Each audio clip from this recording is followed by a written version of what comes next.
登れるとこで育ったからかな。すっごく木が好きなんだ。自然も大好きだから、ゴミのポイ捨てとか許さないからね。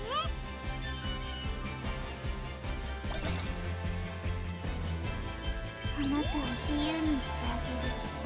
永遠に意識最北端に位置する北の監獄から来た網走よ。最初にちゃんと言っておくわ。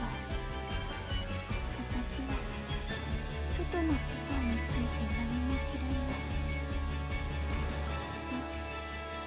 監視しておかないととんでもないことを無意識にしてこすわ。だからあなたがずっと私のそばで見張っていて。